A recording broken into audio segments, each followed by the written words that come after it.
Iya. Heeh. Jadi aku ada yang aku masukin juga di situ. Aku Iya, sih makanya ngikutin itu.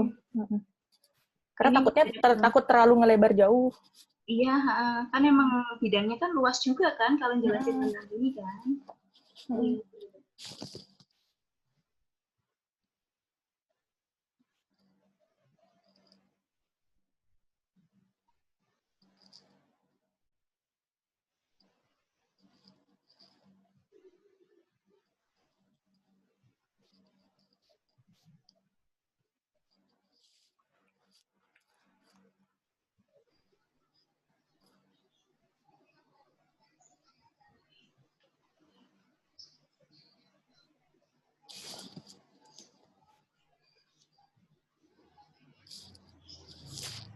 Bu, ini saya izin saya bantu admit ya Bu ya.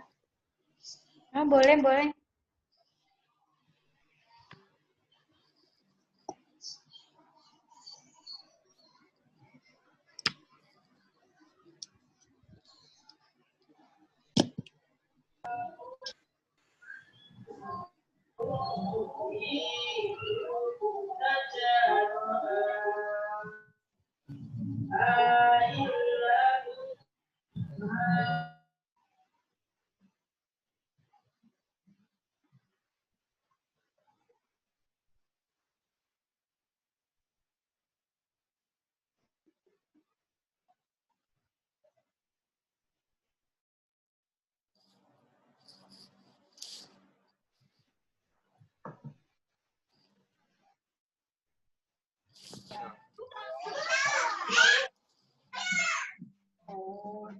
Ano ba kung papayapain? Para sa pain, apa?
Oh, ini kok ada yang bisa ngorek-orek ini gimana ya? Saya ininya ya, Mbak.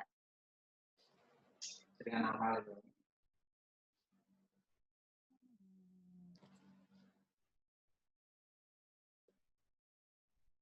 Sebentar.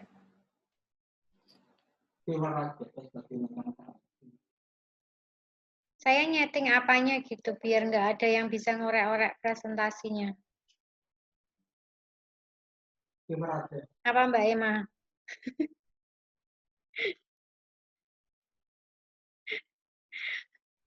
Aku arek kelingan dhisik nge-host webinar ngono kae ngantek. Udah ya? Coba masih bisa dicoret-coret nggak?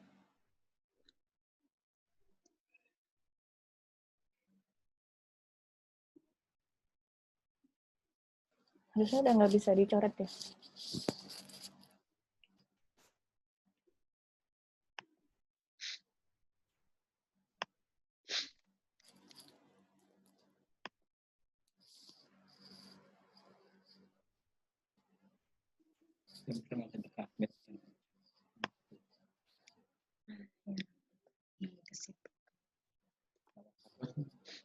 Ayo ki atas iki.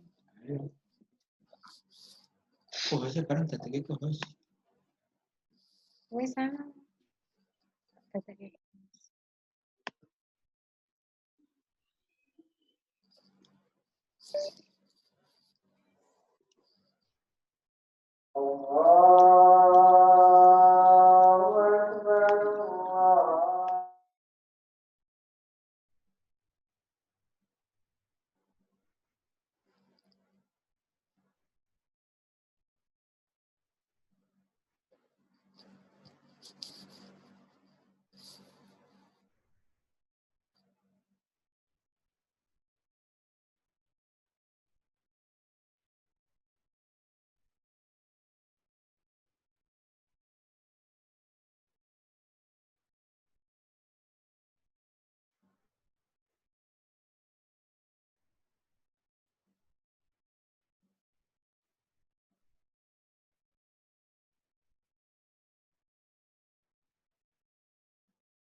Good deal.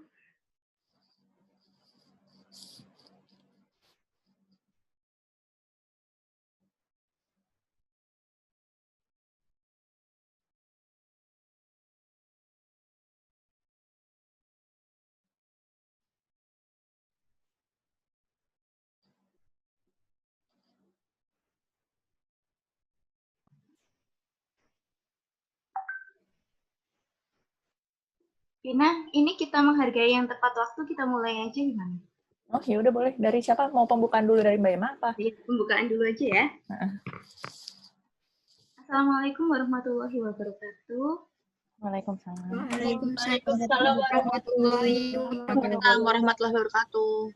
Saya hormati Bapak Ibu dosen yang telah bergabung di kuliah umum ini di mata kuliah transformasi digital.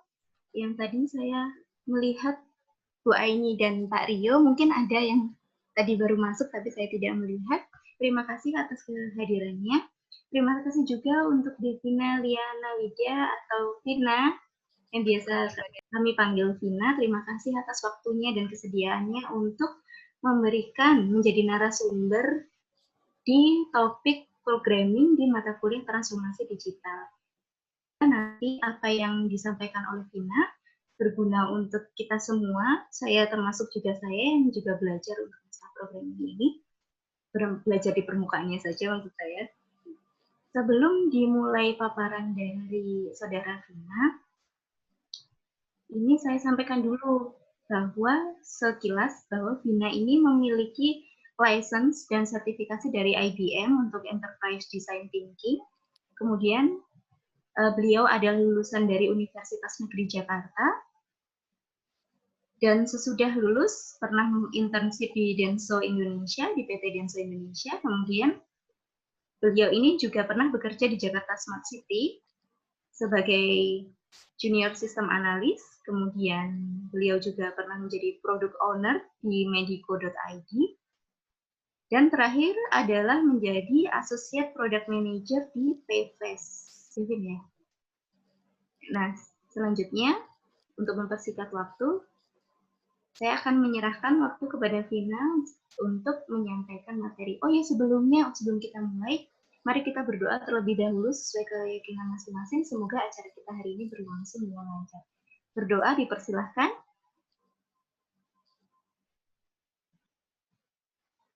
Selesai? Baik, Vina silahkan dimulai. Ya, selamat malam semuanya. Saya Vina.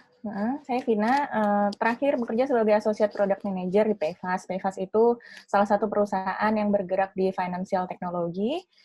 Jadi kurang lebih saya udah dari awal bekerja udah berkecimpung di dalam dunia teknologi. Nah, hari ini saya akan sharing tentang Introduction to Programming untuk teman-teman sekalian. Nah, sebelum mulai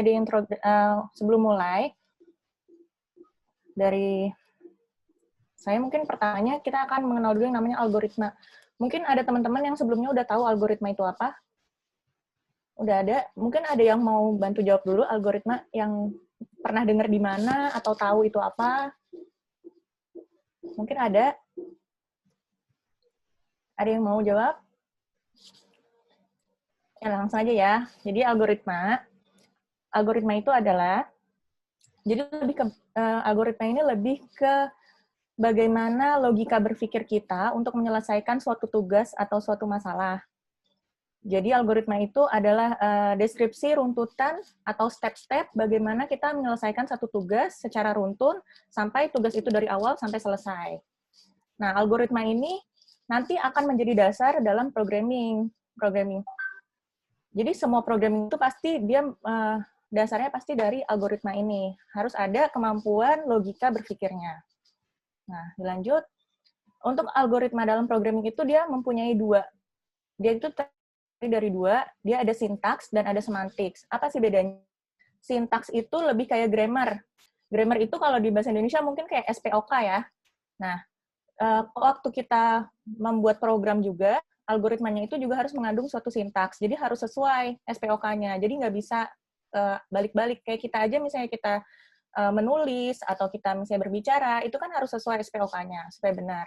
Nah, sementara semantik itu lebih ke arah apakah kalimat yang sudah disusun secara SPK itu mempunyai arti yang masuk di akal atau enggak. Jadi misalnya begini, misalnya ada kalimat sederhana, misalnya Ani minum teh dengan gelas gitu ya. Secara kalimat Ani meminum mie dengan gelas. Mungkin secara SPO benar karena ada subjek, predikat, objek, ada juga keterangan. Tetapi secara semantik itu tidak masuk akal. Kenapa minum teh gitu kan di dalam gelas? Nah, programming itu juga harus secara logis supaya programnya bisa jalan dengan baik.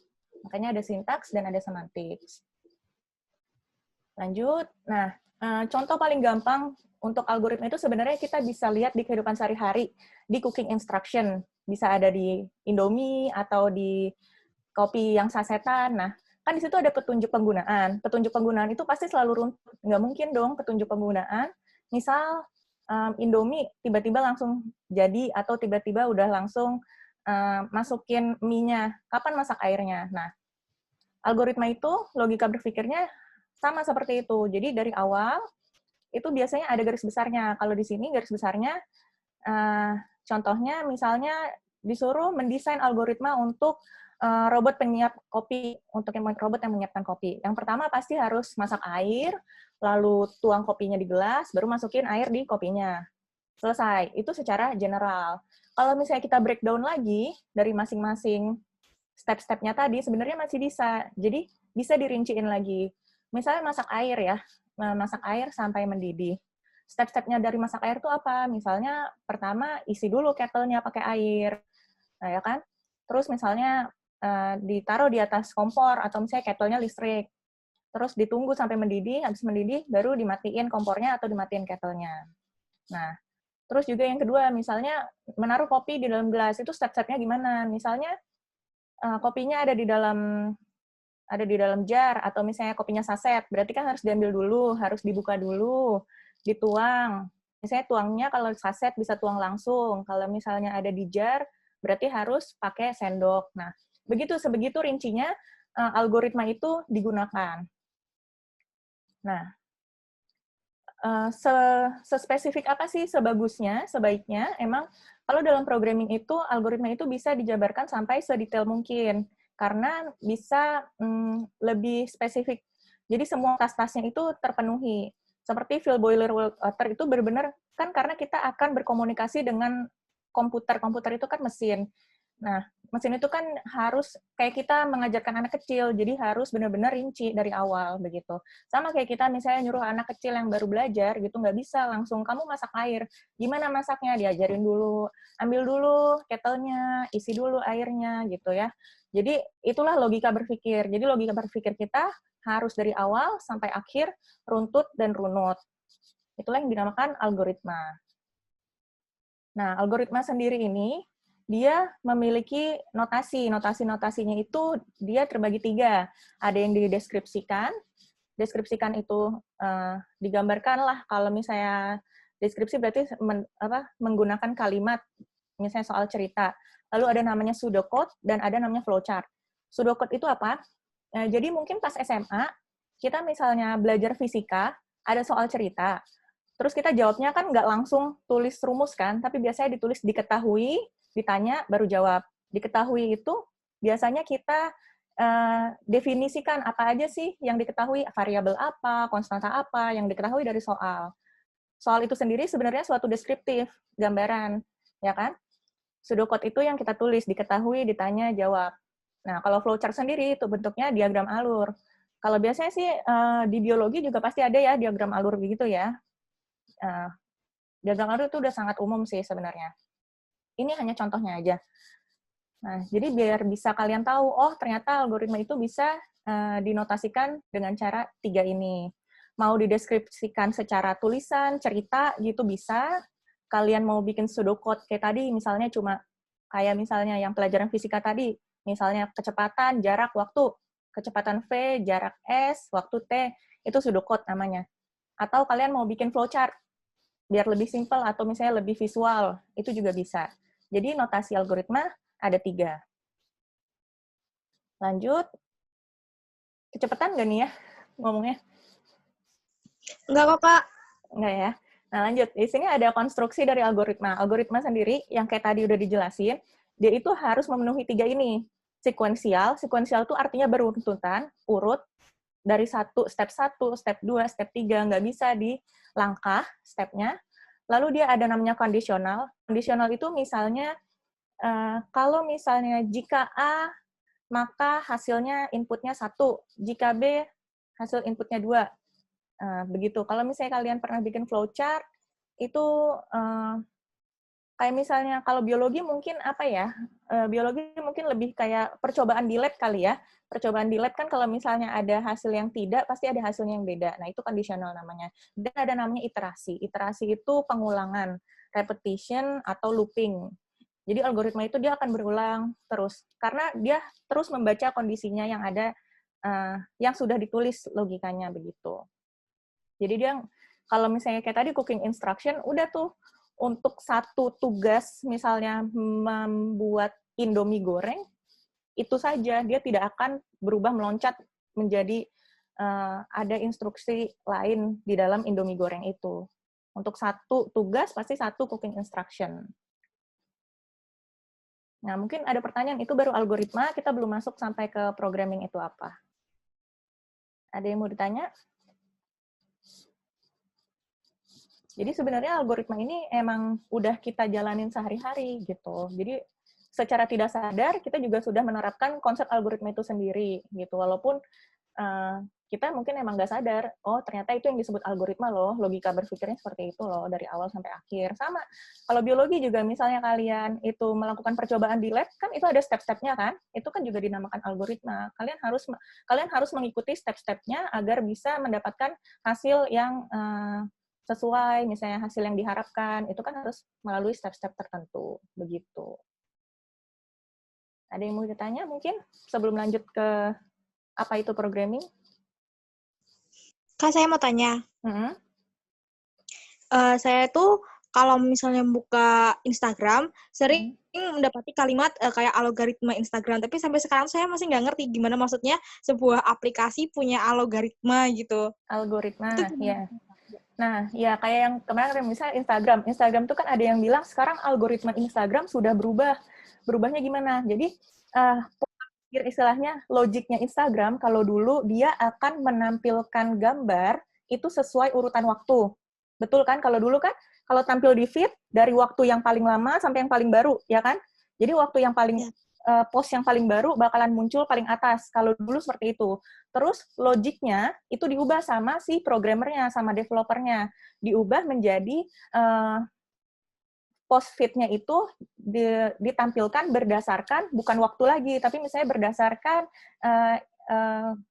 sebanyak apa kayak engagement-nya, atau misalnya sebanyak apa sih yang melihat Instagram post-nya begitu, atau misalnya dilihat dari profil A ini kalau misalnya dia ngepost banyak yang like atau banyak yang komen, itu biasanya akan muncul paling atas dibandingkan misalnya akun B, kayaknya dia setiap ngepost dibandingkan yang A, yang like-nya cuma segini dibandingkan misalnya dia bikin perbandingannya dengan jumlah follower gitu. Jadi kadang-kadang walaupun ada akun Instagram followernya dikit, tapi kok dia bisa muncul paling atas? Mungkin rasio dari jumlah like, komen sama followernya itu mungkin rasionya lebih besar daripada yang followernya banyak, tapi jumlah like-nya yang kita kira banyak ternyata rasionya lebih kecil begitu. Itu namanya algoritma. Algoritma jadi dia ada mengubah logika, misalnya dia menampilkan gambar, atau logika dia untuk sign up, sign in, gitu. Atau misalnya dia untuk verifikasi, itu ada algoritmanya. Misalnya dulu,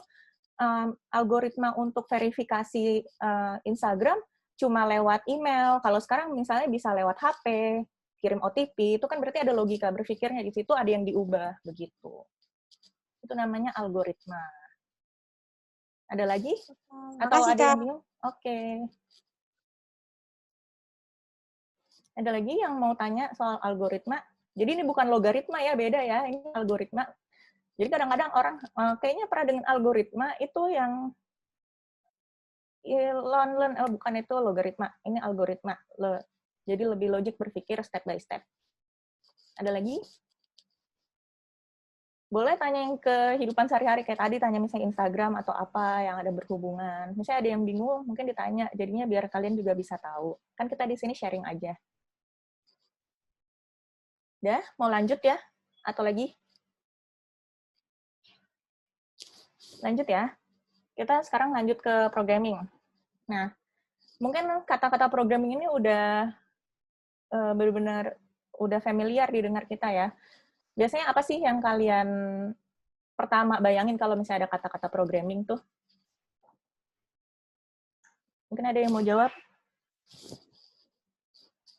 Coding. Coding. Apalagi? Java. Java. Apalagi? Coding, Java. Nah, programming. Komputer biasanya kan? Pasti seputaran itu. Nah, sebenarnya programming itu kurang lebih kayak gini doang. Ada manusia, ada komputer. Jadi ada komputer ini sebagai mesin dan ada manusia. Manusia itu, jadi komputer itu awalnya kan sebuah mesin komputasi yang diciptakan untuk berkomputasi, itu berarti untuk berhitung. Tapi semakin lama, semakin dikembangkan, tidak hanya untuk komputasi saja, tetapi untuk bisa mengerjakan banyak hal. Intinya untuk memudahkan pekerjaan manusia. Nah, bagaimana sih sebuah mesin itu bisa melakukan tugas yang bisa membantu manusia itu menyelesaikan tugasnya gitu. Seharusnya tugas ini dikerjakan oleh manusia langsung, seperti menulis ya. Bagaimana sih komputer itu, mesin itu bisa menggantikan kerjaan menulis itu? Nah, itu kan pasti harus ada interaksi antara manusia dan mesin itu sendiri. Nah, karena otaknya itu dari manusia, berarti manusia itu kan berarti harus memberikan sebuah instruksi, beberapa instruksi yang harus dijalankan agar tugasnya itu bisa selesai dengan baik.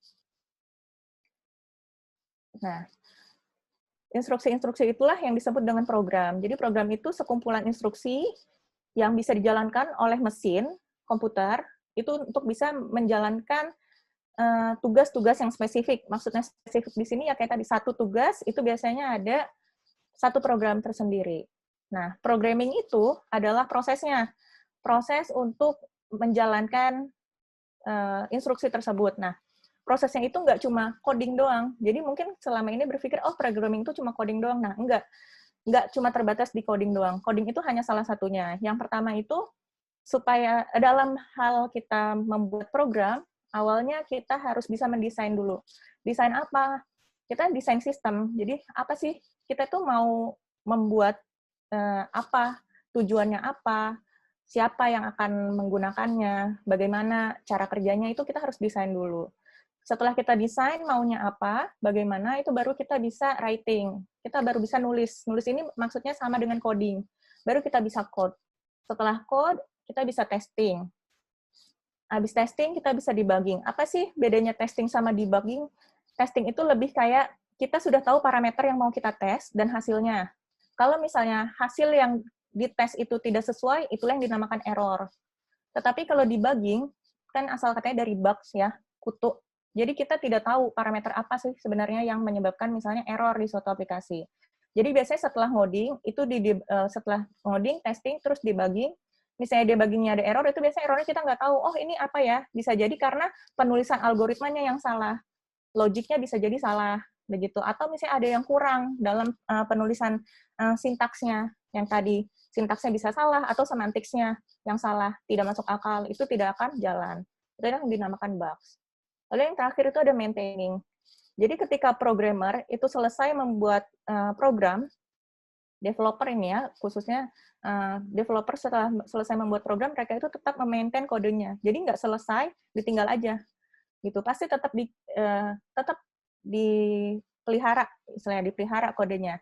Kenapa dipelihara? Karena biasanya aplikasi itu nggak cuma stuck, selesai bikin, udah itu aja, nggak ada penambahan. Nah, sama kayak misalnya kita ambil contoh Instagram. Awalnya Instagram mungkin cuma bisa ngepost foto doang, terus jadi bisa ngepost video, jadi bisa ngepost bumerang, terus tahu-tahu tiba-tiba bisa ada Instagram Story. Nah, itu kan berarti kode yang lama, yang awal, misalnya kode dia pertama, dia bisa ngepost foto, itu nggak boleh diganggu ketika dia bisa ngepost video. Sudah bisa 2 ini, dia mau ngepost bumerang. Kedua, kode yang lama itu juga tetap dipelihara. Nggak boleh terganggu ketika dia memunculkan fitur baru.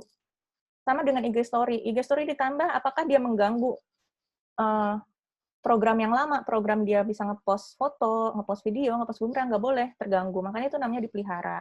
Jadi ketika ada fitur baru yang ditambahkan ke dalam suatu program besar, itu kodenya harus tetap dipelihara. Jadi jangan sampai mempengaruhi program yang sudah jadi sebelumnya. Gitu. Ada yang mau tanya? Lanjut ya. Maaf nih kalau kecepatan diingetin aja. Nah, lanjut. Ini bahasa-bahasa pemrograman. Yang ini hanya sebagian contoh bahasa pemrograman yang paling populer yang digunakan oleh programmer di seluruh dunia. Mungkin ada yang tahu, kalian salah satu atau beberapa bahasa pemrograman? Java ya, paling ya. Karena Java terkenal dari zaman dulu.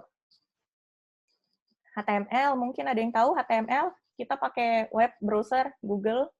Itu kalau kalian klik kanan, inspect, itu bisa ngelihat HTML-nya. Bisa ngelihat kalian itu gimana sih contoh penulisan atau bahasa HTML itu.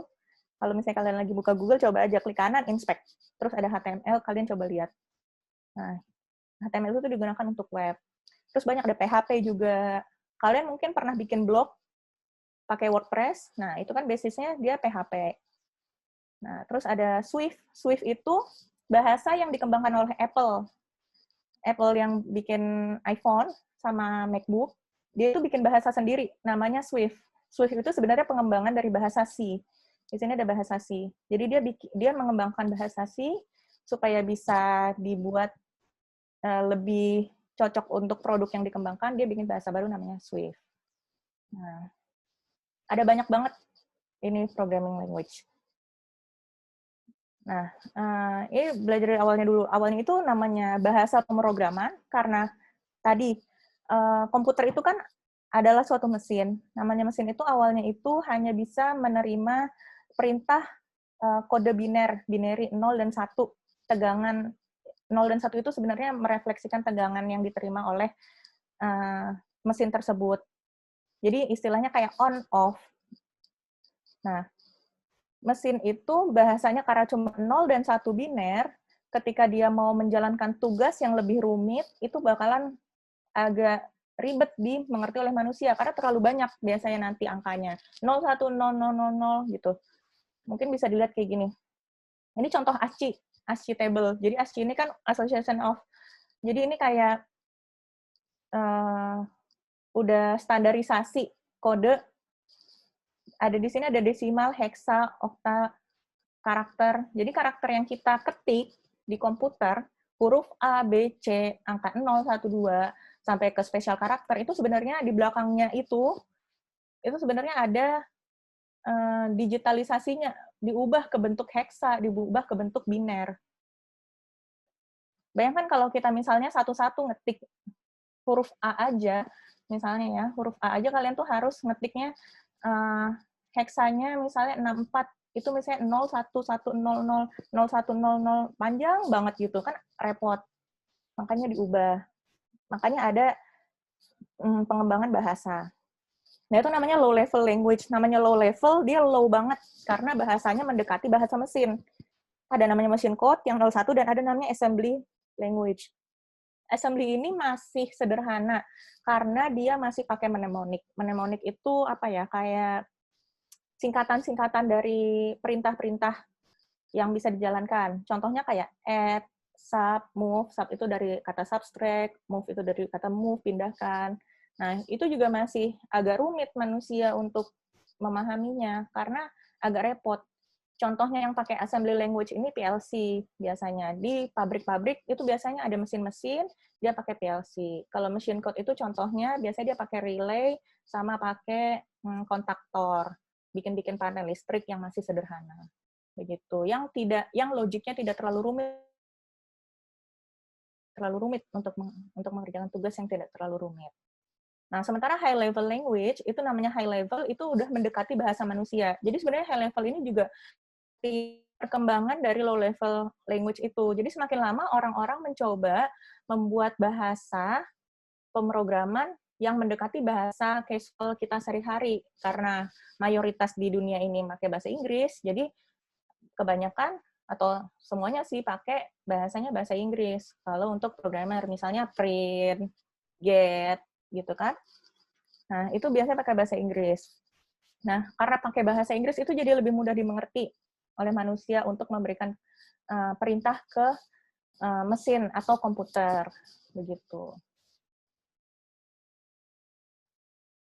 Nah, ini adalah contoh kalau misalnya mau belajar programming language tuh belajar apa sih? Atau misalnya kalian ada yang kepikiran gini, kenapa sih harus banyak bahasa pemrograman tuh kenapa harus banyak sih?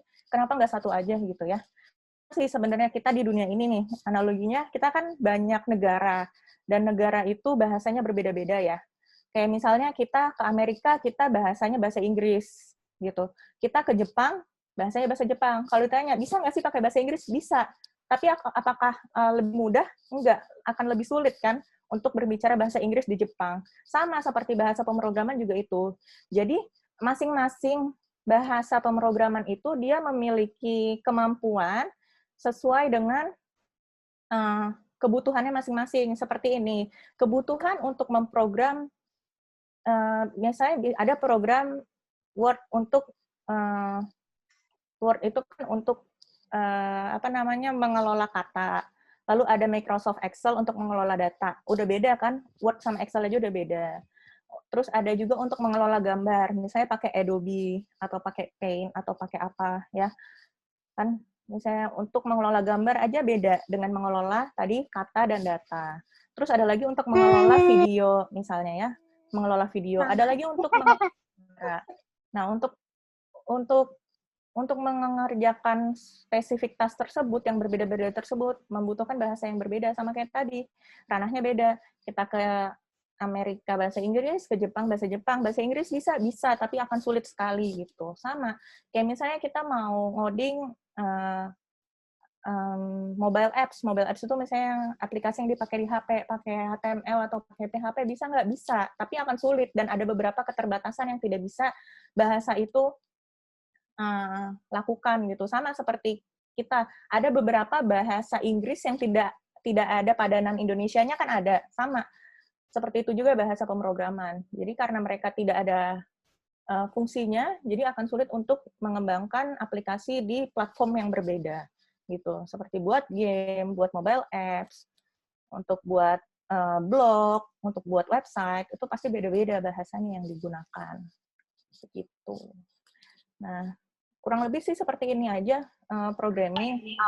Programmingnya sendiri itu, programmer itu sebenarnya juga selepas dari ini juga dia biasanya ada keahliannya masing-masing. Karena kayak tadi, ada yang spesialis untuk buat web, ada yang spesialis untuk buat mobile apps itu untuk aplikasi yang digunakan di handphone, ada yang spesialis untuk aplikasi yang digunakan misalnya website, ada yang spesialis untuk game, jadi beda-beda sebenarnya begitu.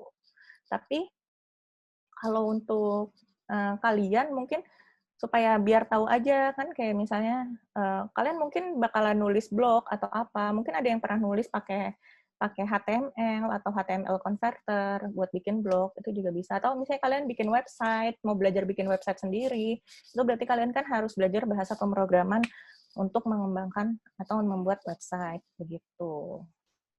Mungkin ada yang mau ditanya?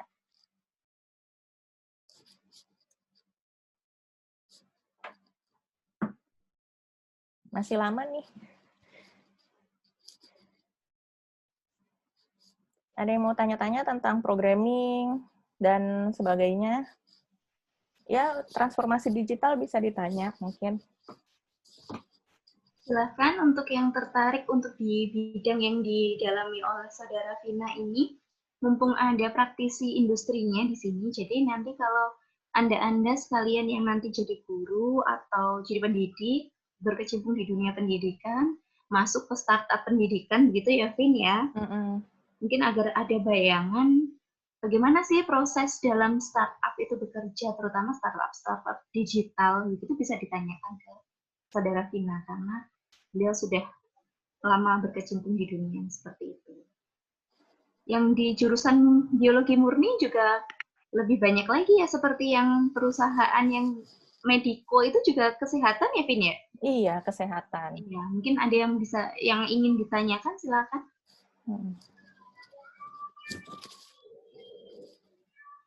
Tentang proses pengembangan produk digital mungkin. Di sini ada 100 partisipan. Kita sharing aja. Jadi mungkin aku mau coba buka sharing ya. Kalau misalnya kayak buat biologi gitu. Kan biologi di sini ada biologi pendidikan, ada biologi murni. Biologi pendidikan mungkin apa sih manfaatnya kita tahu, programming kayak gini, emangnya kita pakai, kalau menurut aku sebagai lulusan sarjana pendidikan juga, gitu ya, mungkin merasa kalau mungkin biologi ini bakalan berguna untuk kita buat media pembelajaran. Misalnya media pembelajaran itu kan nggak melulu misalnya soal bikin web, atau bikin blog begitu ya, mungkin bisa yang lain media pembelajarannya. Misalnya kita bikin aplikasi yang interaktif gitu. Kenapa Ruang Guru itu salah satu jadi aplikasi yang istilahnya yang lumayan menghasilkan profit ya, karena mereka bisa berinovasi dengan metode pembelajarannya. Jadi dia metode pembelajarannya nggak melulu soal ngasih materi kok dijabarin, enggak. Tapi mereka ada tuh yang materi interaktif. Misalnya dia bikin platform agar bisa chatting dengan guru, atau dia ada materi interaktif berupa gambar, ada visual, ada video, atau misalnya dia ada media interaktifnya, misalnya soal-soalnya itu lebih bisa diklik-klik, misalnya jadi apa. Kan kita sebagai guru kan harus kreatif kan, supaya anak muridnya juga misalnya lebih mudah paham begitu. Jadi apalagi keterbatasan kita saat pandemi gini, kita nggak bisa langsung tatap muka gitu. Jadi sekreatif mungkin kita bikin apa ya metode pembelajaran supaya anaknya juga aktif, nggak cuma baca doang gitu, bengong baca gitu. Oh bikin deh kayak coba aplikasi kayak bikin games gitu, bikin games yang sesuai dengan misalnya biologi gitu kan. Bisa aja kayak gitu. Sementara kalau biologi murni pun sebenarnya juga udah banyak, selain yang kayak kesehatan, kayak Mediko, ada Alo Dokter, ada Halodoc, gitu kan. Terus ada juga Tanihub. Tanihub itu kan juga, dia itu membantu petani, dari petani lokal, untuk memasarkan produknya secara online agar bisa sampai ke masyarakat luas, begitu. Itu banyak. Jadi ide-ide usaha biologi itu sebenarnya masih terbuka lebar di Indonesia, karena belum begitu banyak saingannya sebenarnya. Jadi kalau semakin kita kreatif, kira-kira apa ya yang belum dijalankan itu bisa. Apalagi juga misalnya kita bisa bikin program untuk banyak, misalnya program bikin buat lab, atau misalnya untuk mengendalikan misalnya kayak tes-tes COVID begitu kan juga sekarang kan bisa diakses online hasilnya begitu. Nggak harus hasilnya didatangkan ke rumah sakit. Ke rumah sakit kita cuma buat ambil sampel, tapi biasanya hasilnya itu bisa diambil secara online atau dikirim ke email. Ya begitu, pokoknya memanfaatkan teknologi yang ada. Jadi walaupun kita bukan jurusan IT gitu ya, paling nggak kita tahu gimana prosesnya. Kayak pemrograman itu gimana juga kita mengerti prosesnya. Jadi kayak misalnya kita ada pakai suatu aplikasi baru, terus kira-kira banyak bugs-nya, ya sebenarnya ya maklum aja, karena sebenarnya proses berpikirnya itu sangat panjang dan sangat rumit. Mungkin ada yang kelewat begitu. Mungkin ada yang mau tanya lagi, apa aja nggak terbatas soal biologi aja? Izin bertanya, Bu. Iya? Sebenarnya pertanyaan titipan sih, Bu. Boleh. Temen yang nggak bisa join, ini ada yang nanya. Kenalkan dulu, Mas Dipya, namanya siapa? Saya Dipya Widyatmika dari Pendidikan Biologi A 2019. Ini ada pertanyaan titipan dari Mas Danu dari Pendidikan Biologi C. Izin bertanya, untuk belajar programmer, adakah step-stepnya agar tertata dan paling dibutuhkan untuk calon pendidik itu programmer yang bagian apa ya, Bu? Sekian, terima kasih.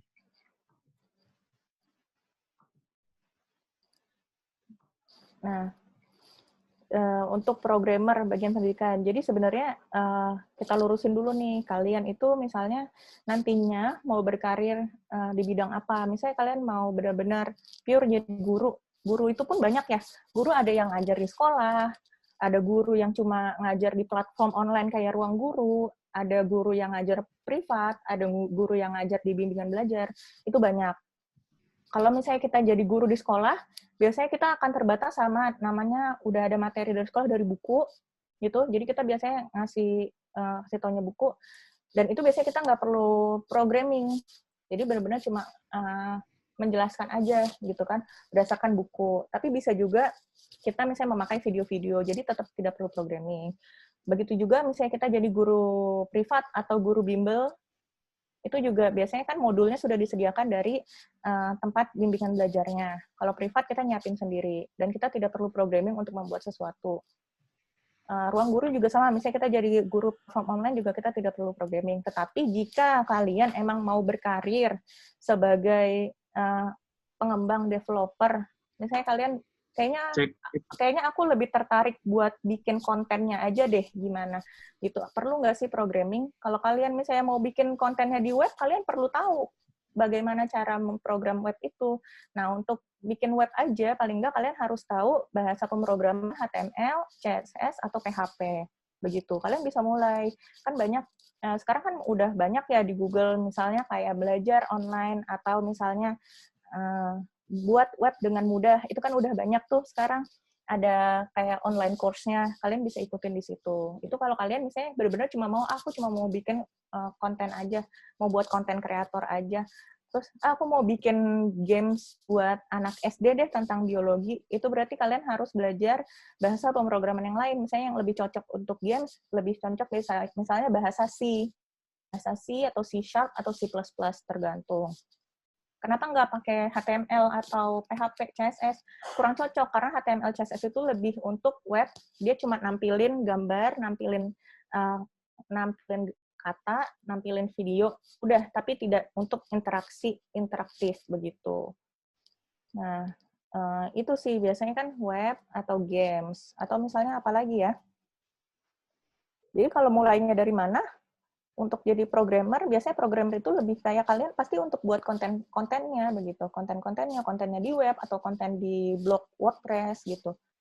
Itu kalian belajar programming. Tapi kalau misalnya kalian cuma untuk jadi guru kan lebih ke penyampai ya. Kalian nggak perlu repot-repot program sesuatu gitu. Kecuali kalau emang kalian hobi ya, mungkin bisa coba-coba aku pingin punya website pribadi. Kan kayak biasanya kan kalau orang-orang punya website pribadi, isinya blog juga, itu mungkin kalian bisa belajar HTML atau CSS gitu. Ada lagi? Terima kasih, Bu. Iya, sama-sama. Ini ada pertanyaan lewat chat, Vin, dari Zulfa Safira. Tolong untuk Zulfa mana Zulfa Safira? Bisa disampaikan langsung, Zulfa, pertanyaannya?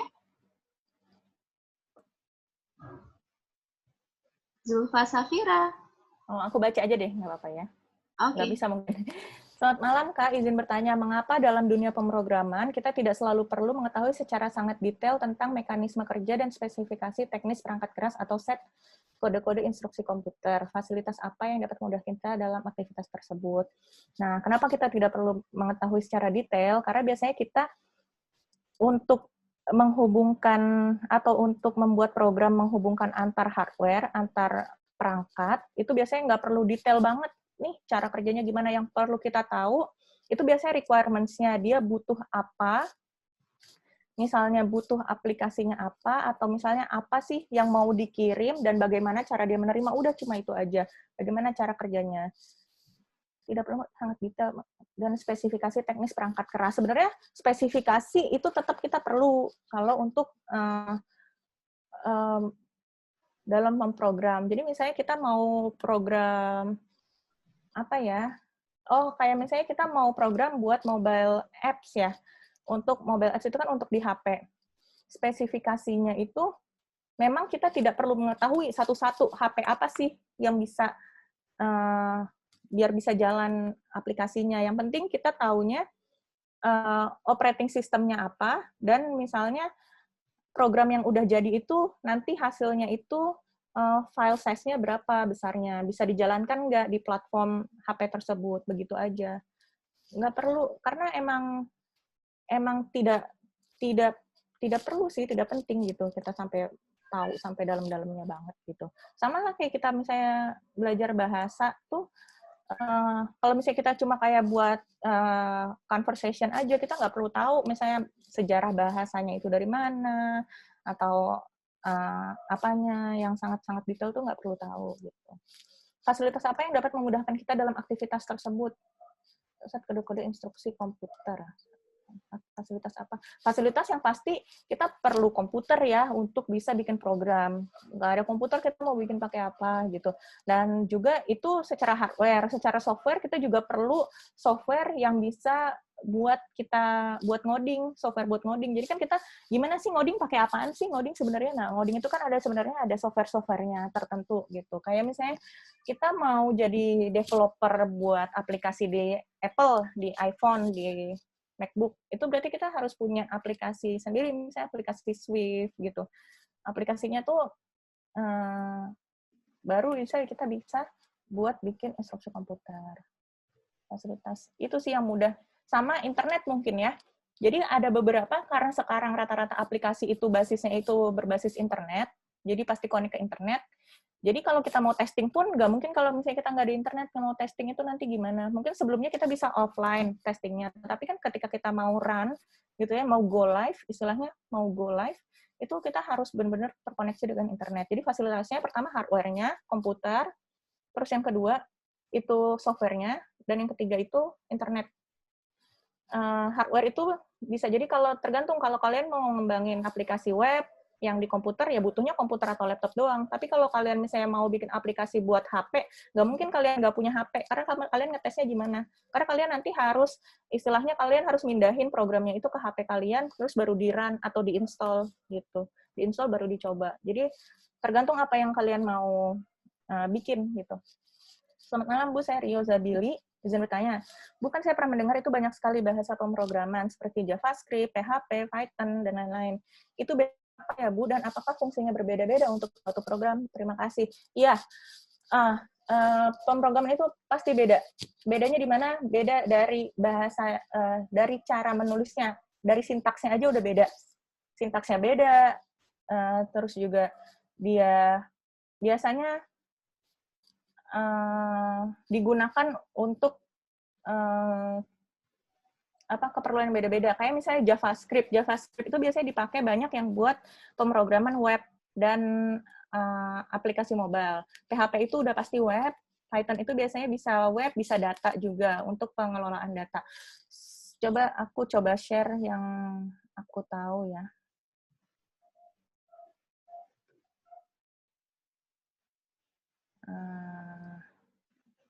Aku coba stop sharing dulu. Aku coba cari contohnya.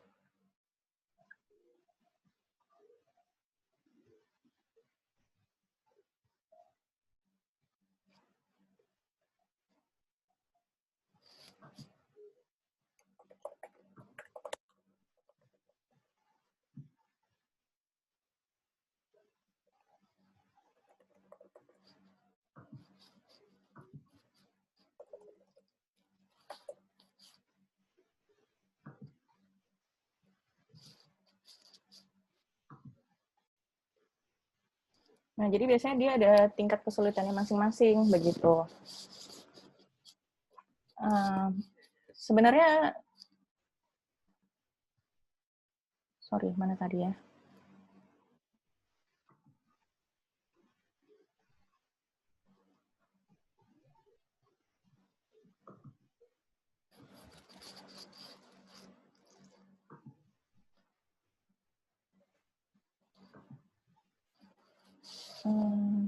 Sorry. Tadi mana? Ya, bedanya itu biasanya ada di pengelolaan memori juga ada beda. Jadi ada beberapa, kayak Python itu dia lebih cocok untuk machine learning, untuk AI, untuk data management, karena dia bahasanya itu lebih ringan dijalankan melalui compiler. Jadi dijalankan di komputer itu ketika kita run, selesai, itu biasanya dia lebih cepat untuk ini data. Tetapi dia agak lambat untuk, misalnya untuk ngerender, itu dia nggak bisa buat rendering, untuk menampilkan video, itu nggak cocok. Karena emang function-function yang ada di bahasa itu tidak mendukung untuk misalnya merender video, merender gambar gitu. PHP, kalau PHP itu dia bisa untuk menampilkan video, bisa menampilkan gambar, bisa menampilkan teks, itu makanya lebih cocok untuk web. Tetapi dia untuk membaca data atau mengelola data gitu, membaca ribuan data dia agak lambat gitu. Makanya kenapa kalau misalnya internet kita lambat pun bahasa PHP-nya itu lama dia nge-load-nya gitu. Nge-load webnya. JavaScript itu juga sama kayak Python, sama kayak PHP gitu. Itu lebih cocok juga, itu bisa dijalankan di mobile gitu. Fungsinya berbeda-beda untuk membentuk suatu program, iya beda. Jadi beda-beda. Kayak tadi. Analoginya kayak saya bilang kayak bahasa aja, kayak bahasa Inggris di Amerika, bahasa Inggris di Jepang bisa, tapi pasti sulit dan ada beberapa keterbatasan yang nggak bisa gitu. Itulah bahasa pemrograman. Harus tahu memang kita beda-beda. Ada lagi mungkin boleh kalau yang malu ngomong langsung boleh di chat aja. Saya ingin bertanya. Iya, dari mana? Ya, saya Arif tanya dari Pendidikan Biologi A. Misalnya saya ingin lanjut misalnya jadi yang membuat kontennya. Kan itu katanya kalau misalnya website harus mempelajari HTML, CSS, dan PHP atau Games-nya C++. Nah, itu kalau misalnya saya mau belajar itu website yang kira-kira bisa saya lihat saya sebagai pemula untuk belajar itu bagusnya apa ya, sama kalau software, kalau mau coba-coba sebagai pemula, bagusnya juga apa gitu. Terima kasih. Iya. Nah, jadi kalau misalnya mau buat website, sebenarnya kalian bisa coba dari buat blog dulu. Buat blog di lewat WordPress, atau sekarang ada yang lebih gampang itu lewat Wix, WIX ya. Itu bisa kalian bikin website lebih gampang. Nah, terus kalau misalnya website untuk belajar itu yang mana sih yang recommended? Sebenarnya sekarang udah banyak, tapi yang menurut saya lumayan bagus secara materinya itu ada di Udemy. Udemy itu ada beberapa course yang gratis. Itu saya juga beberapa kali ambil di situ. Udemy dan Google pun dia punya beberapa kelas, tapi bukan kelas pemrograman, tapi lebih ke kelas marketing gitu. Sebenarnya banyak sih, kalian coba kalau kalian cari online course, misalnya pembuatan web juga ada, dan belum lagi juga sekarang juga banyak, kalau nggak salah Ruang Guru juga beberapa kursusnya menawarkan jasa, bukan menawarkan jasa ya, menawarkan kursus untuk pengembangan web gitu. Itu bisa juga. Kalau yang gratis biasanya di Udemy sih ada. Udemy atau Audacity gitu. Udemy termasuk bagus dan lumayan banyak pilihan. Ada lagi?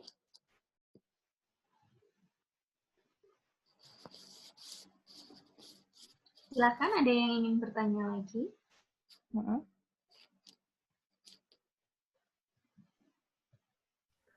Izin bertanya, Bu. Ya. Kalau misalkan kan saya masih pemula ya, Bu, maksudnya belum tahu secara detail gitu. Nah, kira-kira waktu untuk belajarnya berapa lama ya, Bu ya? Waktu untuk belajarnya berapa lama? Jadi sebenarnya belajar, kalau menurut saya, belajar yang paling bukan paling gampang ya, belajar biar cepat ngerti itu belajar bikin sesuatu, tugas gitu. Jadi kalian punya target. Jadi kayak lihat, misalnya kalian mau belajar bikin web, itu kalian benar-benar ikutin aja step-nya di web yang online course-nya itu supaya bisa. Jadi kalian nggak bisa cuma coba-coba aja, atau latihan bikin itu tuh nggak bisa. Kalau menurut aku learning by doing, emang langsung kerjain apa yang mau dibikin gitu. Kalau cuma belajar, mungkin emang perlu kadang-kadang belajar basicnya. Nah, berapa lamanya mungkin tergantung ya, karena kan tingkat penerimaan orang sama tingkat kecepatan belajar orang kan beda-beda, tergantung seberapa cepat dia mengerti atau paham pelajaran gitu. Jadi nggak bisa tahu sih seberapa cepat, tapi paling tidak kalau kalian sudah berhasil menyelesaikan satu tugas, misalnya membuat web aja ya satu gitu, buat web isinya blog kalian gitu, itu pasti kalian ada, pasti kalian ada bisa sesuatu gitu. Nggak mungkin nggak bisa, dibanding kalian cuma misalnya belajar potongan-potongan tugas yang kecil-kecil, misalnya belajar notasi fungsi atau belajar deklarasi di PHP, belajar library gitu. Lebih cepat sih langsung bikin aja gitu. Karena nanti pasti learning by doing. Jadi, pas kalian bikin, oh iya, gitu. Jadi, kalau boleh cerita juga, kan saya dulu juga skripsinya itu membuat robot, dan itu mengharuskan memprogram robotnya itu. Nah, sementara saya sendiri dari jurusan teknik elektronika itu nggak mempelajari secara detail tentang pemrograman. Kita cuma dapat pemrograman itu dasar banget, pemrograman Pascal. Sementara robot itu dibuat pakai bahasa assembly dan bahasa C# gitu. Itu jauh banget bedanya. Nah, gimana bisanya ya? Langsung coba aja. Oh, mau buat robot bisa biar jalan. Gimana caranya? Cari di Google. Oh, begini caranya. Langsung coba buat. Oh, dari situ kita ngerti. Oh, ternyata kalau misalnya mau pakai joystick buat penggeraknya, itu nggak bisa langsung dicolok. Langsung di coding. Nggak bakal gerak. Harus pakai library-nya. Library-nya dari mana? Library-nya dari Microsoft, misalnya. Oh, berarti harus download dulu. Nah, oh, ternyata library itu dibutuhkan ya kalau misalnya pakai perangkat-perangkat gitu. Nah, terus, aku mau pakai kamera nih, pakai library-nya, pakai library apa ya? Oh, ternyata kameranya spesifikasinya, ini masuk lagi, oh, spesifikasi kameranya begini, coba cari drivernya, misalnya gitu, library-nya di internet, oh, ada yang udah pernah bikin library-nya, bisa dipakai. Jadi, kalau library-nya udah bisa dipakai, tinggal bikin fungsi-fungsinya aja, kayak tugas-tugasnya aja mau apa. Kalian nggak perlu mendeklarasikan fungsi-fungsinya lagi, gitu. Izin bertanya lagi, Bu. Untuk programming itu ada itu nggak, Bu? Syarat-syarat dari laptopnya harus berapa gitu? Berapa giga atau gimana ya? Spesifikasi laptop ya? Iya. Laptop sebenarnya ada spesifikasinya. Karena program itu biasanya kita nge-run suatu program tuh berjalannya lumayan berat, itu paling nggak kita membutuhkan memori yang gede. Kenapa memori yang gede? Memori itu karena dia akan menjalankan beberapa program. Jadi kalau memorinya banyak, jadi dia ketika menjalankan programnya nggak berat, nggak nge-hang. Jadi memorinya kepake. Kan kalau menjalankan program, misalnya dia nge-run 1 baris, 2 baris, 3 baris, itu kan pasti ada memori yang berjalan. Kalau kalian pernah lihat di HP, kalau misalnya kalian buka aplikasi banyak, terus kalian cek di setting, ada penggunaan user manajemennya gitu, itu pasti ada persenannya kan, persenan memori yang terpakai, itu sama kayak laptop kita. Jadi kalau misalnya memori kalian dikit, biasanya itu nanti memorinya itu tinggal berapa persen, atau memorinya udah hampir 80% gitu, terlalu banyak yang dipakai, sama. Jadi komputernya paling nggak memorinya harus besar, RAM. Yang kedua, kalau misalnya kalian ada urusannya sama render atau ada sama gambar, berarti VGA-nya harus besar. VGA itu kan buat graphic card. Mungkin yang cowok-cowok yang biasanya main game pasti tahu. Kalau misalnya main game, itu kan sebenarnya kenapa game harus besar memori sama VGA-nya? Karena game itu dia nge-render program yang bisa bergerak dan interaktif. Itu pasti banyak banget programnya. Dan itu berat banget. Banyak banget karena kode-kodenya itu banyak. Makanya kenapa harus GPU-nya gede juga gitu kan. Terus juga prosesornya kalau bisa yang paling terbaru. Karena prosesor itu menentukan kecepatan kerja. Jadi prosesor itu kayak apa ya? Kayak jantungnya juga, karena di situ ada clock-nya, jadi seberapa cepat. Paling nggak, biasanya sih, kalau laptop, gampangnya gini, laptop yang biasanya bagus buat main game, biasanya bagus buat bikin program. Karena dia biasanya udah kuat buat istilahnya dia nge-render, menjalankan program. Game itu sebenarnya program kan? Menjalankan game yang berat, itu pasti biasanya udah bagus buat bikin programming itu sendiri, gitu. Lihat prosesor, RAM, GPU atau graphic card VGA-nya. Itu sih spesifikasinya. Terima kasih, Bu. Ada lagi? Izin bertanya lagi. Boleh. Saya ya tanya kan pekerjaan yang paling diminati tahun ini kan, kalau saya lihat itu kan ada misalnya data scientist sama bioinformatika, itu kira-kira gimana ya? Apakah itu science tapi dengan pemrograman tertentu atau bagaimana ya? Iya, data scientist. Jadi emang beberapa tahun terakhir ini data scientist itu salah satu pekerjaan yang lumayan populer dan mungkin menghasilkan pendapatan nggak cuma di Indonesia tapi di luar negeri. Jadi data scientist itu mengolah data sedemikian rupa untuk mengetahui nih apa sih, jadi data ini sebenarnya bisa menghasilkan apa atau bisa dibuat apa dengan data ini. Nah, itu juga sebenarnya membutuhkan keahlian programming. Biasanya memprogrammingnya itu dengan bahasa Python atau bahasa R, kalau yang saya tahu gitu kan.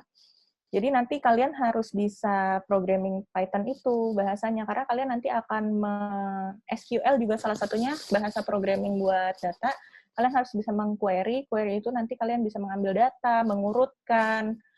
Jadi kan kayak database itu ada banyak. Database itu contohnya gini, kita login atau daftar sebagai pengguna Gojek ya. Apa aja sih yang kita butuhkan? Biasanya Gojek itu kita nama, nomor telepon, ya kayak gitu ya. Nama dan nomor telepon. Itu dari kita satu orang. Bayangkan ada berapa pengguna Gojek yang aktif. Nah, nama dan nomor telepon ini sebagai inisiasi. Inisiasi dari apa? Nanti inisialnya. Jadi ketika kita melakukan suatu pekerjaan, itu kan bakalan di-record sama aplikasi Gojeknya. Misalnya ada history Gojek, kalian pernah berkendara itu sejauh berapa kilo, pada waktu berapa, pengemudinya siapa, kalian pernah pesan GoFood, makanannya apa. Nah, itu kan datanya banyak banget kalau dijabarin. Satu orang aja bertransaksi Gojek berapa, GoRide berapa, GoCar berapa, GoFood berapa. Nah, sebagai data scientist, data yang sebanyak itu kalian diolah. Diolahnya apa? Tergantung kebutuhannya apa. Misalnya kalian mau mengetahui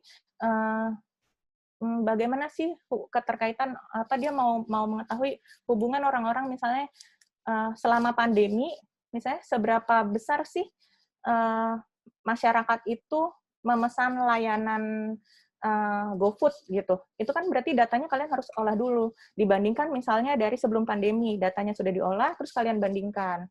Nah, itu biasanya data scientist dan data engineer. Nah, kalian ngelihat tuh polanya, oh ternyata ada perbedaan loh. Jadi misalnya semenjak pandemi bulan Maret, terdapat misalnya dari data keseluruhan, diolah datanya itu terlihat ada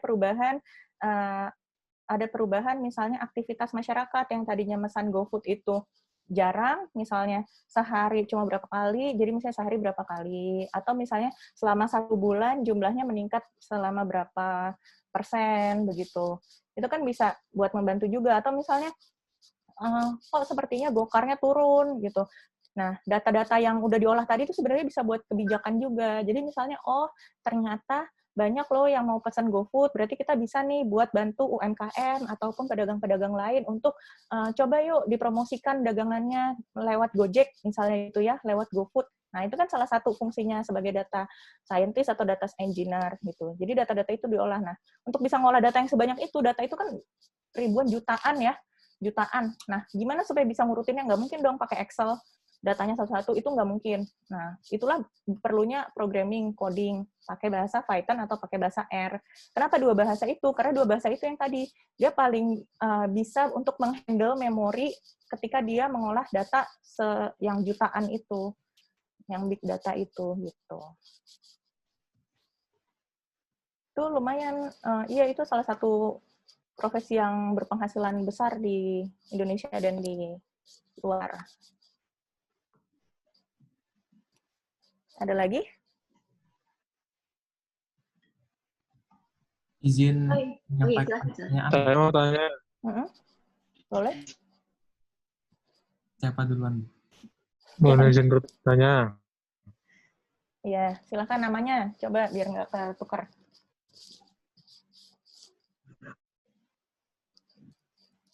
Mana nih yang mau nanya tadi?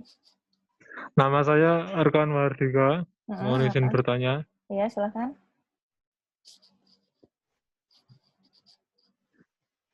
Bagaimana cara seorang penjahat cyber memasukkan atau menyisipkan malware pada suatu file atau website? Bagaimana cara penjahat cyber ya? Jadi penjahat cyber untuk menyisipkan malware itu sebenarnya mudah. Jadi ketika kita membuka website, kita bikin website, kadang-kadang kita pingin supaya dapat penghasilan, duit paling gampang. Kita pingin dapat duit nih dari buka website. Dari mana sih kita bisa dapat duit? Dari pasang iklan. Nah, pasang iklan itu berarti kita menyediakan wadah gitu ya, buat orang menaruh linknya. Misalnya dia link webnya atau link jualannya atau link apanya lah untuk ditaruh di website kita.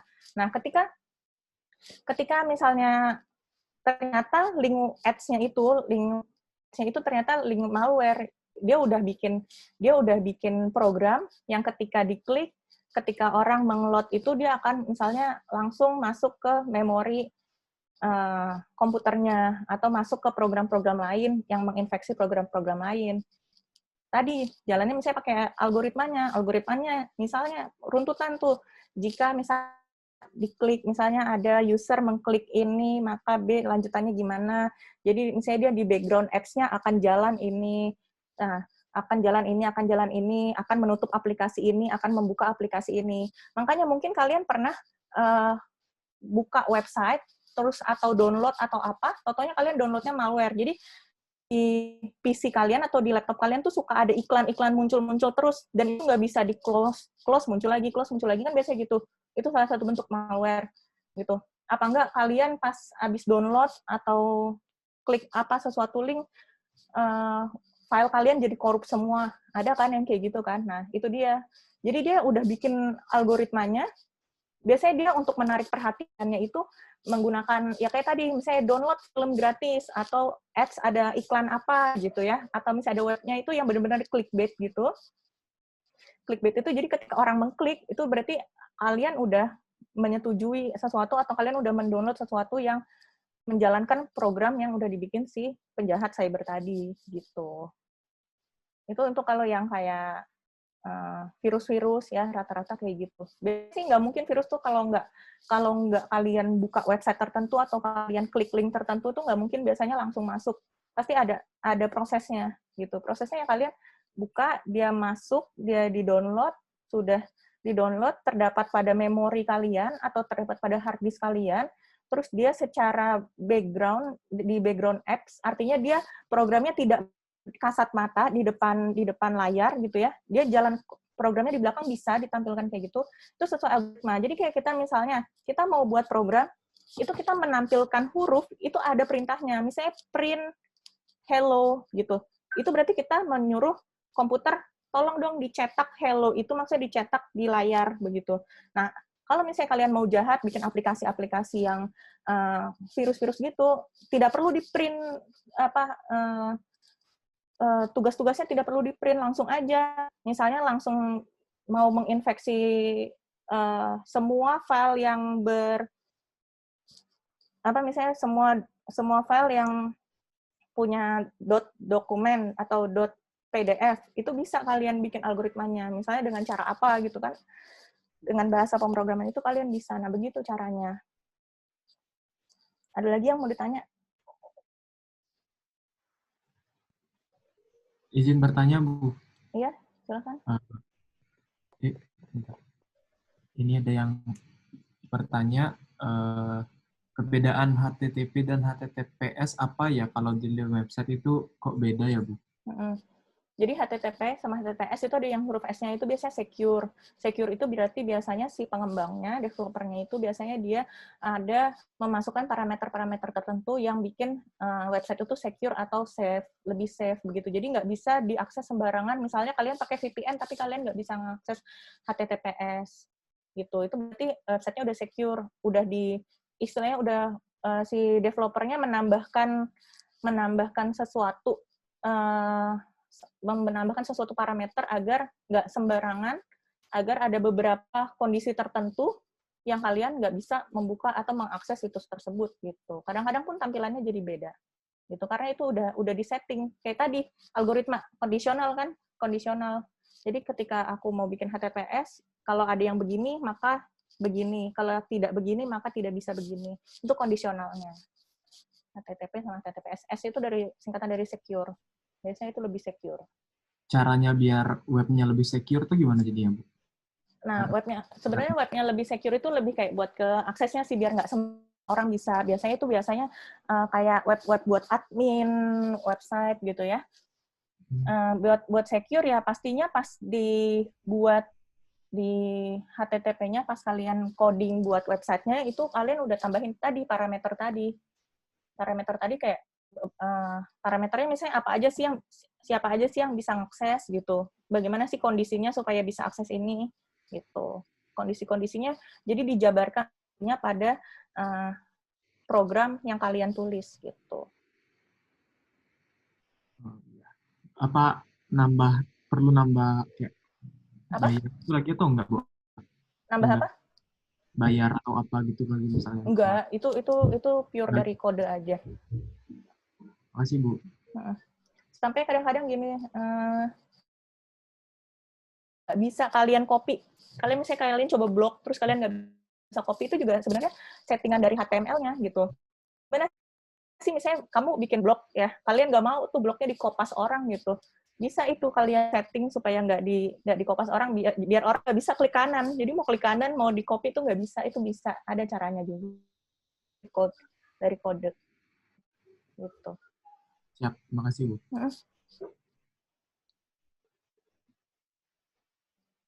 Bagaimana? Masih ada yang ingin bertanya atau menyampaikan pertanyaan? Tanya apa aja boleh. Saya mau menanggapi, boleh tidak? Boleh, silakan. Jadi begini Bu, kan tadi saya yang tanya mengenai malware tadi. Nah ini berdasarkan pengalaman saya, sebelum saya menggunakan aplikasi yang basisnya itu untuk menangkal malware, selama saya membuka situs-situs yang bisa dibilang buat download game atau film yang di situ terdapat banyak iklan-iklan seperti poker dan lain-lain itu. Nah, setelah saya menginstal program bernama Malwarebytes, atau mungkin Ibu sudah tahu programnya. Nah, di situ buka situs-situs tertentu langsung diblokir sama itu aplikasi itu. Nah, kita tidak menginstal itu, maka antivirus yang biasa kita gunakan apakah tidak dapat mendeteksi adanya semacam malware gitu ya? Nah, mengenai antivirus yang kadang-kadang kok nggak bisa baca malware ya.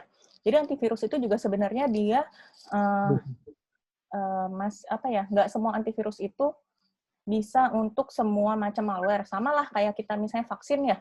Satu vaksin itu biasanya nggak bisa untuk macam-macam penyakit. Nah, sama kayak antivirus. Jadi biasanya si developer dari virusnya tersebut, dia cuma bisa membuat antivirus dari virus yang udah dilaporin ke dia, atau dia nemuin, terus dia buat, istilahnya, dia coba buat antivirus, jadi buat penangkalnya, bagaimana membalikan algoritmanya misalnya. Misalnya algoritmanya ketika program itu jalan, dia memblok situs lain. Nah, antivirusnya itu si developernya tahu nggak ada malware seperti itu, dan bisa nggak dia membalikan algoritmanya, bisa membalikan algoritma dari yang virus itu tersebut, begitu. Ada lagi? Makanya nggak semua antivirus itu bisa menangkal semua virus. Biasanya virus-virus yang umum, biasanya virus-virus yang ditangkal itu yang udah paling populer virus Trojan gitu ya, yang paling, karena dia biasanya nge-infect, bikin korup file gitu. Untuk virus-virus yang lain itu kadang-kadang nggak bisa. Saya juga pernah pengalaman punya ada satu laptop saya. Jadi waktu pas saya mau skripsi, biasa kita lagi nyari-nyari link buat gitu ya, buat tambahan materi-materi skripsi. Totonya pas banget itu kepencet iklan atau apa, kegoda download atau segala macam. Totonya itu cuma clickbait doang. Dan jadinya di situ iklannya muncul terus-menerus. Dan padahal saya di situ udah punya 2 antivirus yang dari Microsoft sama antivirus waktu itu AVG kalau nggak salah. Nah, itu tetap aja nggak bisa nangkal gitu. Terus saya sampai update lagi antivirusnya, sampai download lagi antivirus lain, tetap nggak kebaca. Karena mungkin si developernya itu emang nggak pernah membuat antivirusnya dari virus tersebut, dari malware tersebut. Mungkin dia emang nggak punya basis datanya, nggak punya source code-nya, gitu. Dia nggak tahu source code-nya gimana. Nggak bisa, gitu. Jadi kan supaya bisa menangkal virus, kan dia harus tahu source code-nya, kode asalnya itu kayak gimana tuh dia harus tahu, supaya dia tahu logiknya ini gimana sih, dia kok bisa mengkorup atau bisa membuat iklan atau bisa memblokir, itu kan dia harus tahu. Nah, itu dia biasanya nggak semua antivirus itu bisa. Jadi waktu itu saya pakai antivirus apapun itu nggak bisa hilang itunya, virusnya, malwarenya tuh tetap nggak bisa hilang. Jadi itu tergantung sama si pembuat antivirus. Biasanya makanya ada namanya antivirus yang berbayar ya, mahal. Dia biasanya bisa buat malware-malware yang udah terdeteksi. Jadi kan untuk biar tahu source code-nya itu kan perlu effort ya. Jadi dia harus tahu, harus ada yang biasanya harus ada yang ngelaporin virusnya atau dia pernah menemukan virusnya. Nah, itu kan effort banget tuh. Karena kan nggak semua orang, oh ternyata ini virusnya ini. Ah, ternyata ini bukan virus yang A yang dimaksud, ternyata ini virusnya B, beda gitu.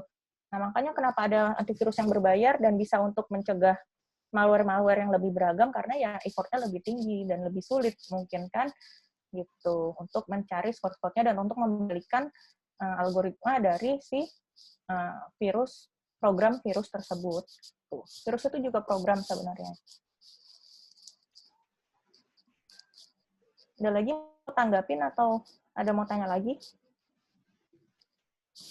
Terima kasih, Bu. Ya, sama-sama. Silakan. Tadi saya berpikir akan membatasi sampai jam 8 begitu. Tapi kalau masih ada pertanyaan, silakan. Sebenarnya juga bisa sampai kalau kita sesuai dengan jam perkuliahan 2 SKS berarti 100 menit ya.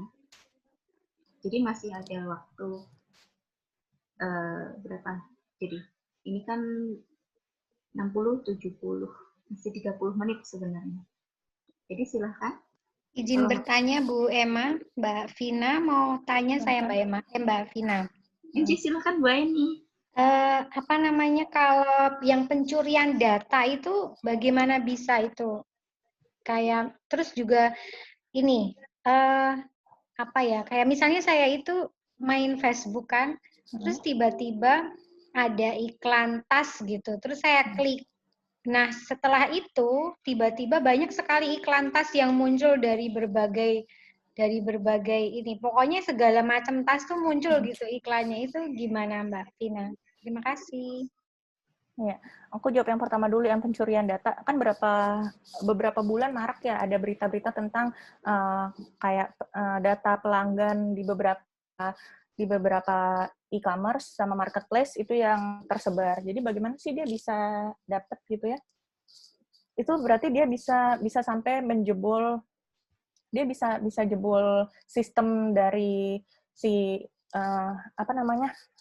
si marketplace sama e-commerce tersebut. Jadi dia bisa sampai buka ke database. Makanya aplikasinya itu data-data pelanggannya bisa terbuka. Karena gini, karena sekarang rata-rata aplikasi ya, apalagi marketplace, e-commerce, itu banyak banget bisa login pakai Google atau bisa dikonekin ke Facebook atau bisa konekin via email. Nah, itu kan berarti ada sharing data tuh di situ. Nah, mereka biasanya mencari celahnya di situ. Oh, ini email ini tuh udah pernah dipakai. Email ini tuh terdaftar di beberapa website begitu. Nah, dia biasanya mencari celahnya dari situ. Nah, yang kedua terus misalnya di Facebook iklan. Nah, iklan ini sebenarnya iklan Facebook, di Instagram atau di Google ya. Jadi Facebook itu kan dia memang bikin namanya program untuk melihat aktivitas atau kebiasaan habit dari penggunanya. Jadi misalnya penggunanya itu dia ada namanya artificial intelligence juga. Jadi dia bisa untuk mempelajari habit dari usernya. Misal kalian sering memposting gitu ya, memposting tentang artikel-artikel tertentu. Artikel-artikel itu kan biasanya punya kata kunci. Kalau kalian sering memposting tentang suatu artikel atau tentang bahasa tertentu yang ada kata kuncinya sama, biasanya bisa langsung menampilkan tas gitu. Atau misalnya kayak kita misalnya buka web terus kita ketik aja di Google itu tas. Itu nanti kan keluarnya semua. Nah, itu biasanya datanya itu udah ada, oh habitnya itu sekarang habitnya itu ternyata orang ini berapa kali buka tentang tas gitu. Dan jangan salah, kita lagi ngomong sekarang ini, kalau misalnya kalian aktif Google-nya, itu Google sekarang listening gitu. Jadi ini emang sebenarnya ada masalah privasi, sebenarnya privasi dari user pengguna. Jadi udah banyak percobaan orang-orang yang coba ngomong kayak kita gini, Google-nya terbuka, dan ketika nanti kita mau ketik di Google satu huruf aja, biasanya itu udah langsung keluar yang kita omongin. Misalnya kayak aku lagi cerita tentang tasnya bagus, tas handbag, tas gunung, tas carrier, tas handbag atau apa, nanti aku cuma ketik T di Google, itu biasanya langsung tas punggung, tas backpack, tas apa. Jadi dia sebenarnya Google ini juga dia punya program yang buat ngelisten kita. Kata-kata kita itu nanti direkam. Jadi itu ada namanya artificial intelligence tadi diproses. Oh ternyata kosakata ini loh, ini kata kunci yang sering dipakai orang ini. Mungkin dia ingin mencari ini, kita permudah saja.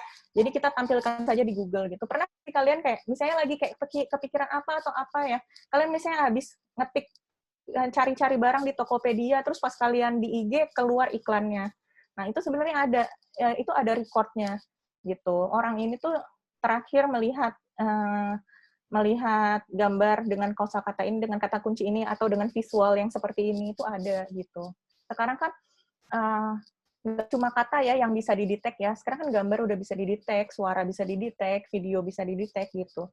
Jadinya itu. Nah, Facebook itu dia emang listening sama dia emang ngebaca habit dari kita. Kita suka buka tas nih, oh berarti dia ketika dia mengklik iklan tas, Facebook itu pasti di programnya dia sudah menaruh jika orang mengklik iklan A, berarti tampilkan iklan jenis gitu. Pasti ada algoritmanya yang seperti itu. Jadi kebiasaan orang-orang pun bisa diketahui dari situ. Nah, seperti ini ceritanya waktu pas zaman kemenangan Donald Trump di 2016 ya, di 2016, itu kan katanya kenapa Donald Trump bisa menang? Karena katanya di situ yang kolom dia statistik, itu dia bisa punya data-data dari user Facebook dan habit-habitnya. Jadi di situ diketahui bahwa habit-habit user Facebook yang berdomisili di Amerika, ya, itu sering memposting artikel-artikel tentang misalnya rasisme, tentang ketidaksukaannya terhadap warga imigran, ketika artikel-artikel tentang konvensional dan misalnya dia lebih konservatif. Nah, itu kan dilihat dari pengguna Facebook ternyata banyak loh orang-orang yang like artikel ini sejumlah ini, artikel ini sejumlah ini, posting ini sejumlah ini, posting yang seperti ini di like segini. Nah, data itu tadi oleh data scientist-nya itu bisa diolah. Oh, jadi ternyata orang-orang Amerika ini ternyata masih rasis ya. Misalnya orang-orang Amerika tuh ternyata banyak yang nggak suka juga terhadap imigran. Orang-orang Amerika ini ternyata juga masih banyak yang konservatif. Bagaimana kalau kita kampanyekan tentang ini? Buktinya kepilih ternyata Donald Trump waktu di tahun 2016. Caranya itu karena dia mengambil data-data user habitnya dari si Facebook. Makanya Mark Zuckerberg waktu itu dia sempat kena kasus karena itu masalah privacy data. Privacy data usernya itu ternyata kok diambil sama agensi statistika untuk mereka untuk mereka kepentingan mereka sendiri tanpa ada persetujuan dari user. Makanya Mark Zuckerberg waktu itu sampai di sidang kan, itu ada masalah privacy. Jadi gampang banget sebenarnya. Kalau masalah privacy itu, kalau misalnya kita mau bilangnya, ada namanya digital forensik. Jadi kayak misalnya saya bisa tahu habit kamu itu sehari-hari gimana. Misal, kamu punya HP. HP ini kamu pasti ada login Google kan, Gmail.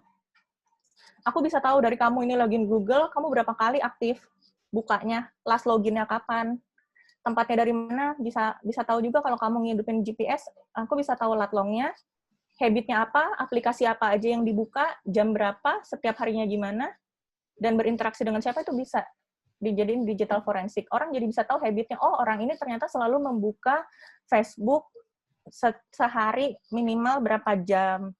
Ternyata orang ini membuka Facebook untuk misalnya menulis artikel atau menulis post, atau cuma berbagi video, atau berbagi foto, atau dia ternyata di Facebook itu ke marketplace-nya mencari barang dengan kosakata ini. Ketahuan tuh habitnya orang tuh kayak gimana. Ya. Jadi sebenarnya data kita yang perlu di-concern itu privasi data kita. Jadi kita itu sebenarnya kayak nggak punya privasi lagi. Orang bisa tahu kerjaan kita apa. Istilahnya kita mau kepoin orang, kalau orang yang punya aksesnya ya. Orang yang punya aksesnya itu orang bisa tahu kebiasaan kita apa. Kayak kamu misalnya, kalian main ke warnet, login dengan akun Google tertentu ya, akun-akun email kalian. Oh, saya bisa tahu nih kamu ke warnet setiap hari jam segini, buka apa aja websitenya, mainin program apa aja, apa gitu. Selama terhubung internet bisa ada datanya. Gitu. Bisa kecatat. Itu semuanya. Terima kasih Mbak penjelasannya. Iya, sama-sama. Mungkin masih ada pertanyaan lagi untuk Mbak Kan ini Fini? lumayan agak melebar, nggak apa-apa ya? Nggak apa. Tiba programming aja. Oh iya, sekedar informasi tambahan jika mata kuliah umum ini akan diselenggarakan ada 2 kali lagi setelah Vina ini. Nanti setelah minggu depan kita bicara tentang digital ethics and privacy. Nanti narasumbernya Lili, Vin.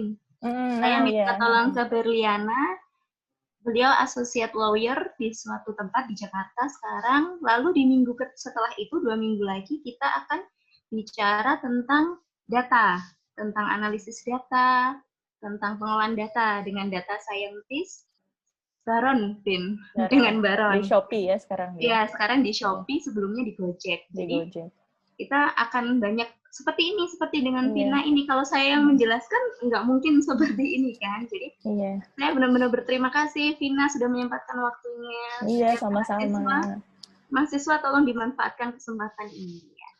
Jika masih ada yang ingin bertanya silakan. Ada satu lagi Bu Emma yang kelasnya itu untuk yang AI untuk IVF itu loh Bu Emma. Jadi ada masih kan serinya ada yang Bu Emma ada 3 ya. Masih satu lagi yang itu nanti hari Sabtu tanggal 21. Baik, terima kasih Bu Aini. Itu yang dari Bu Aini itu juga sangat menarik nanti. Itu biologi sekali sehingga akan sangat relevan dengan bidang yang dipelajari oleh mahasiswa. Terima kasih Bu Aini sudah diingatkan. Betul. Bagaimana? Mungkin ada lagi yang mau tanya soal programming atau digital. Oh iya ada yang mau bertanya sepertinya Vina. Talentarias? Ya, izin bertanya Bu. Ya, silakan. Tadi kan Ibu menyebutkan kalau di Sintak itu ada SPOK-nya gitu kan ya. Kalau di komputer kayak gimana ya Bu ya contohnya? Kayak misalnya komputer itu kita mau menyuruh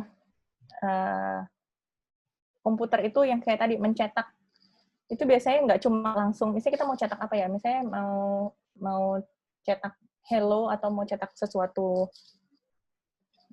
fungsi mana ya, sebentar. Mana sih tadi?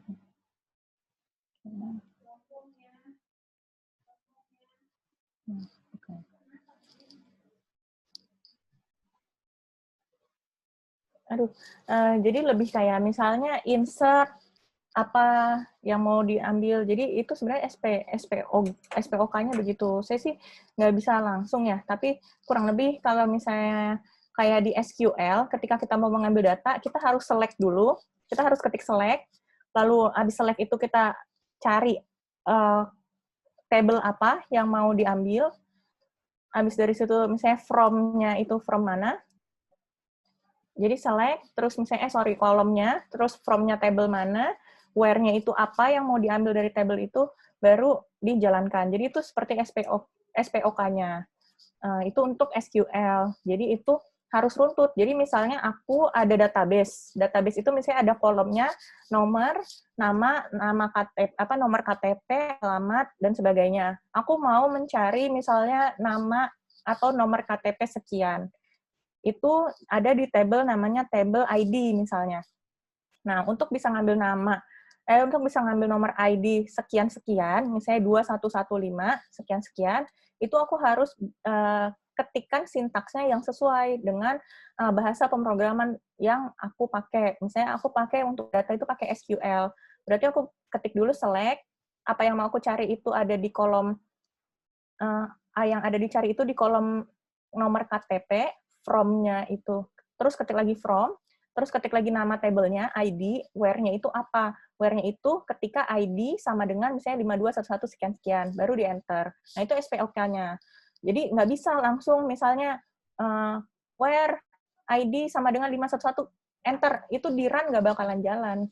Itu sintaksnya. Jadi, masing-masing bahasa pemrograman ada SPOK-nya sendiri-sendiri. Itu salah satu yang sering aku pakai itu SQL untuk bahasa pemrograman untuk data. Bahasa pemrograman lain pun juga sama. Jadi nggak bisa seenaknya aja, SPOK-nya ada. Jadi gitu. Ada urutannya. Gitu. Terima kasih, Bu. Ada lagi?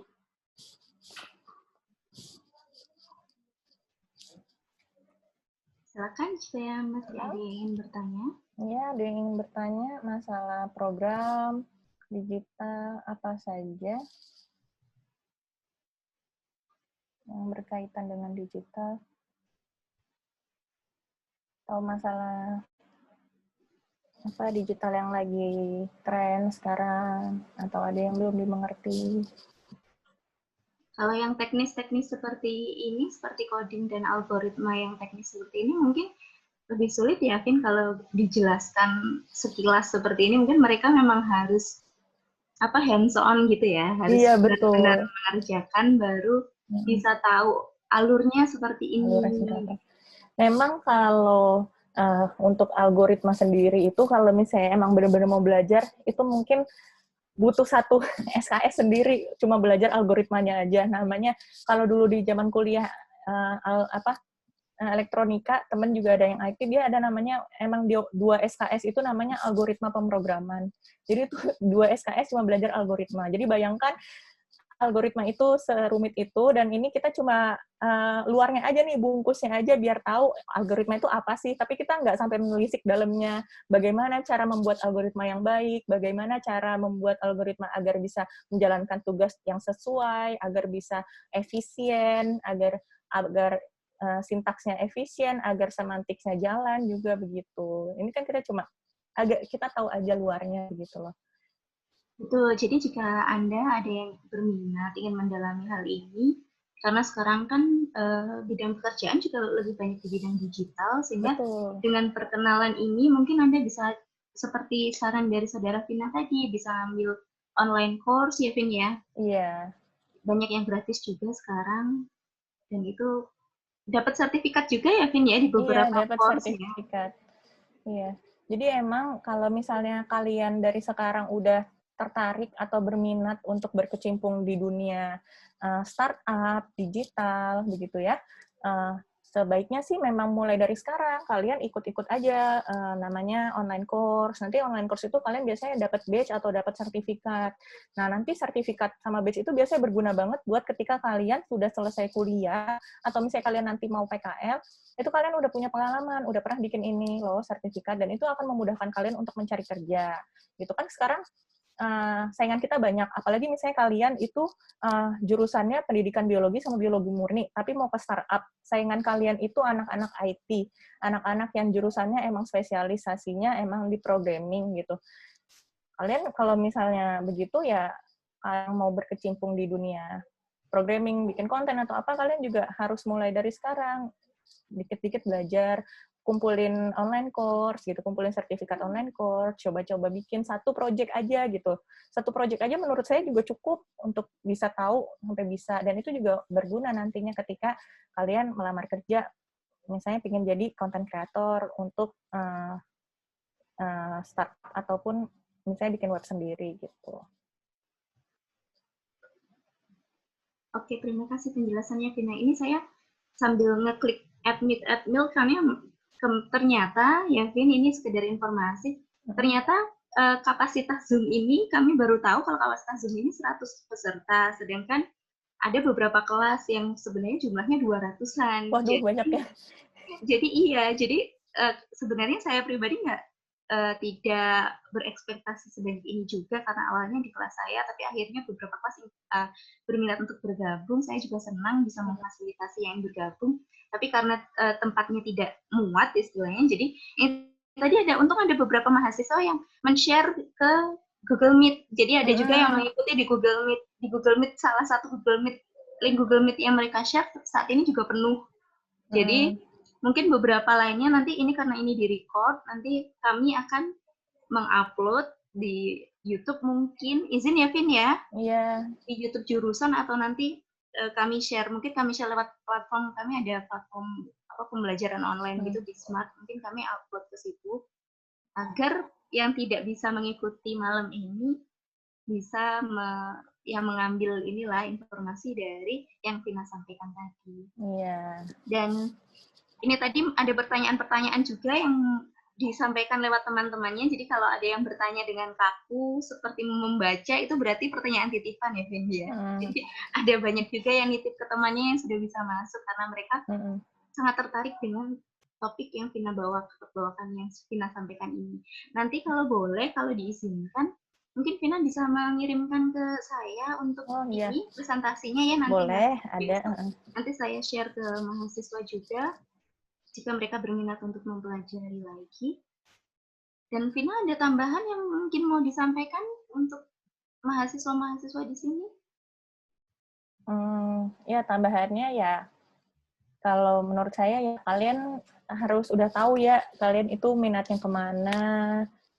Mumpung masih awal-awal semester nih, terus kalian harus udah mulai nentuin nih minat kalian kemana, jurusan kalian kemana gitu.